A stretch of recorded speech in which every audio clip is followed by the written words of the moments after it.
Au-delà des apparences. Au-delà des apparences. Une émission proposée par Sandrine Murk.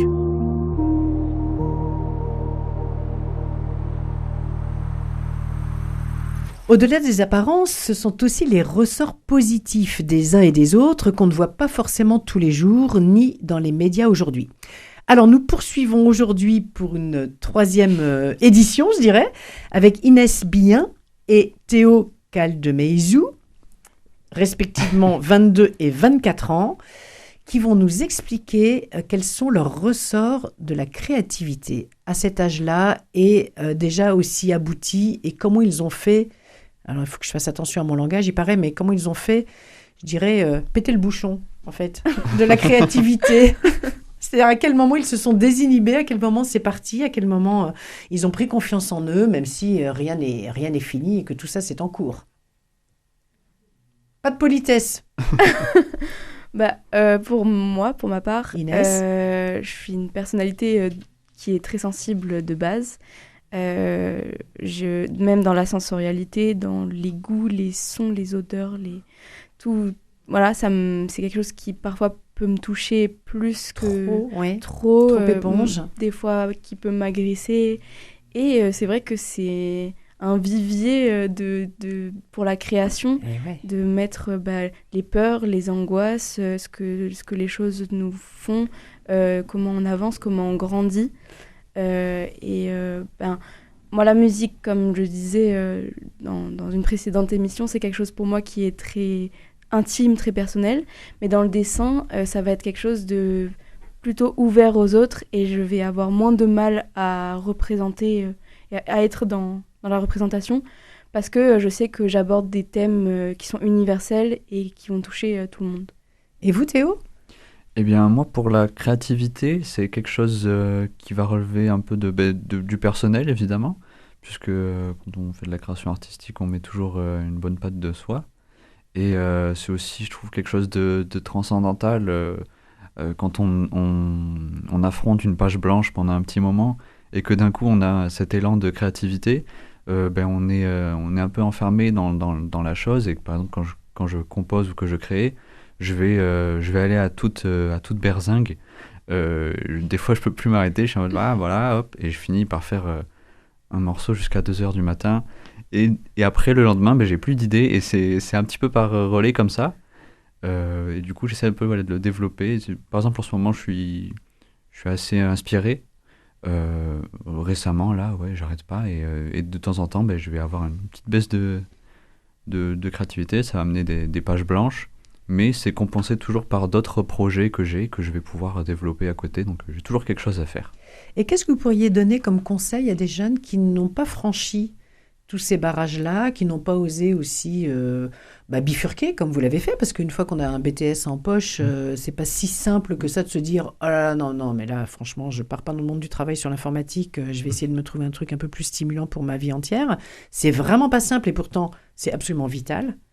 Donc, comment on fait pour donner... Et puis, aussi, ne pas imaginer que tout le monde va en faire sa profession. C'est un outil de vie, ce que vous avez en main.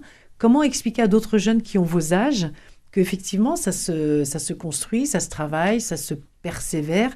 Mais je pense qu'on a tous quand même un fond créatif, plus ou moins sensible, évidemment, qui s'exprime d'une manière ou d'une autre, et qu'il faut à tout prix essayer de valoriser, de développer, même si c'est pour son entourage proche. Ou pour soi-même, point barre. Je pense que la meilleure chose à faire, c'est de faire directement. Et c'est ça qui va nous donner les clés de est-ce qu'on a envie de continuer à faire ce qu'on est en train de faire. Voilà. Peut-être pas attendre d'avoir des choses à dire. Oui. Et plutôt être dans quelque chose d'intuitif et un enthousiasme constant. Et oui, de se jeter dans un rien, parce que du rien naît le tout, finalement. Mais ça fait très peur. Au début, évidemment, on a toujours une peur de légitimité de ce qu'on fait. Une inhibition, oui, voilà. Créative. On ne sait pas où est-ce qu'on va, donc évidemment, ça fait peur. Est-ce que les gens vont apprécier ce qu'on fait? Ou est-ce qu'on est nul?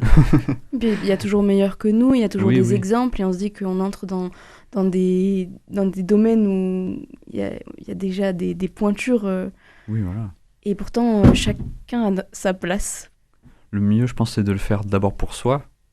Avant de convaincre les autres, c'est mieux de se convaincre soi-même. Et ensuite, on en parle autour de nous et c'est comme ça qu'on arrive à lâcher un petit peu prise. Je pense aussi, voilà, dans le truc de en faire quelque chose, en faire son métier, par exemple.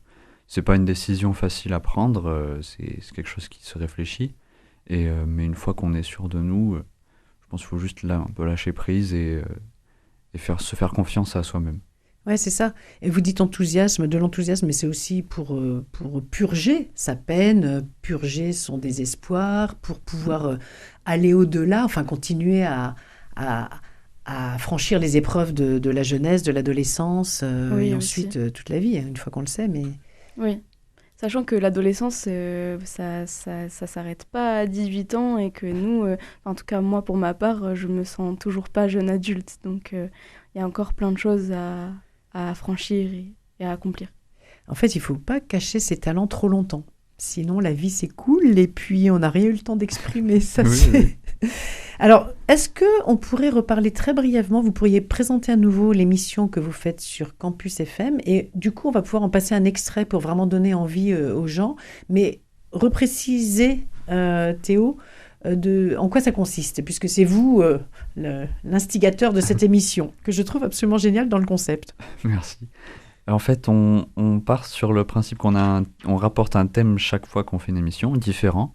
Ça peut être une notion thème, donc un thème qui peut être lié à quelque chose qu'on peut toucher ou un La lieu, liberté, la peur, la nostalgie. Et après, voilà, des choses un peu plus personnelles ou des notions thèmes.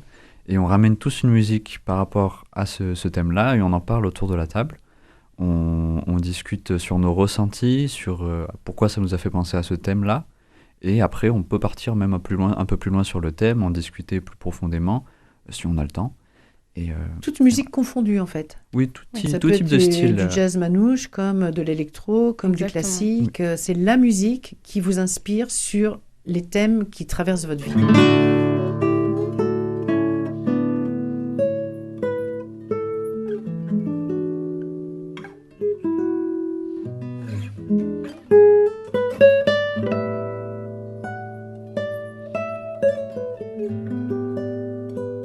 Alors, est-ce qu'on a besoin de talent aujourd'hui? Je ne parle pas que pour vous, hein. Je parle aussi pour le monde environnant, le monde qu'on vit, les informations qui n'ont pas l'air de beaucoup vous percuter, hein, les informations internationales, les menaces, mais j'imagine quand même que vous êtes des enfants de la sinistrose environnementale et de guerre.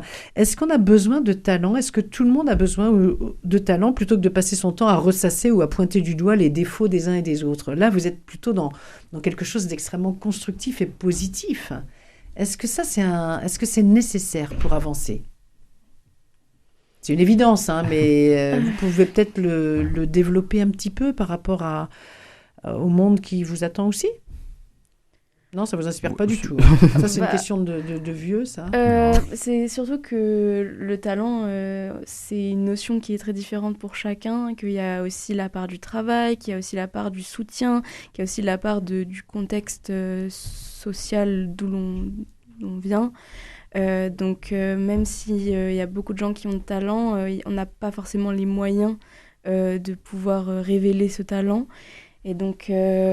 je ne sais pas si on a besoin de talent, mais en tout cas, on a forcément besoin de trouver quelque chose qui nous anime et qui est porteur dans notre existence, ça c'est évident. Et quand vous croisez les autres jeunes, vous considérez que quelque part, il leur manque quelque chose parce qu'ils n'y ont pas eu accès ou qu'ils n'y ont pas pensé, mais ça peut être tout art confondu en fait, hein. Non? Tout le monde, je pense que tout le monde a un petit peu sa dose de création en lui. Après, il y en a qui l'expriment plus que pour eux. Il y a des gens qui vont vouloir dessiner pour eux parce que ça leur fait du bien. Ou tout ça, après, libre à eux de le partager. Et je pense qu'il y a beaucoup, surtout en ce moment, depuis le confinement et tout ça, il y a eu un regain de création, de créateurs de contenu dans tous les styles, que ce soit dans la musique, le dessin, les réseaux sociaux. Et du coup, voilà, on entend plus parler en ce moment, je trouve, de créateurs beaucoup sur la jeunesse. Et ça, c'est une très, très, très bonne nouvelle parce que quand même, on s'aperçoit, enfin, plus tard et plus vieux, que si on n'a pas travaillé ça quand les talents étaient là, c'est-à-dire presque dès la maternelle, en fait, on peut dire, si on ne l'a pas travaillé, ça, on peut passer une vie ensuite à la gagner de manière beaucoup moins créative, je dirais, et à oublier peu à peu et à laisser peu à peu filer ses talents, alors que ce sont des bagages, je continue à le dire, privés, comme professionnels, mais aussi privés, quoi. Donc, mieux miser sur ses talents quand on est jeune, c'est un vrai investissement sur l'avenir, je trouve. Moi, si je devais donner un conseil à quelqu'un par rapport à la créativité, je dirais de toujours se reconnecter à son enfant intérieur parce que c'est de là que vient l'imagination. Et c'est vrai que Théo m'aide beaucoup à ce niveau-là. C'est quelqu'un qui est très proche de son enfant intérieur et qui va pas avoir, qui va pas avoir de mal à créer, à se laisser bercer par son imagination. Et voilà. Et ça peut arriver à n'importe quel âge. Et reconnecter vraiment avec cette essence-là, je pense que ça peut que être bénéfique. Alors ça, c'est magnifique. Mais alors du coup, Théo, qui est tout rouge, il va devoir nous expliquer qui est son enfant intérieur. Tout de suite, en quelques secondes. Oh, waouh. L'enfant intérieur. Les Je sais pas, c'est... les personnages, les bandes Oui, dessinées. j'ai plein d'autres petits projets. J'aime toujours créer depuis que je suis tout petit. Dans la vidéo, j'avais un caméscope quand j'étais un petit peu plus petit. Et j'arrêtais pas de faire des vidéos, donc ça m'aidait là-dessus. Je développe un petit jeu de cartes aussi, que je fais depuis tout petit pareil. Et en fait, je perdure tout ça à chaque fois, sauf la vidéo un petit peu moins. Là, je fais plus de vidéos, je fais de la musique et des cartes. Mais voilà. Et concrètement, alors en 1 minute, pour vous deux, où est-ce qu'on vous voit, où est-ce qu'on vous entend? Vous dessinez, vous créez éventuellement pour du cinéma aussi. Très vite, où est-ce qu'on peut vous retrouver, les uns et les autres? Alors, moi, on peut me retrouver pour le dessin sur Instagram, ins-art.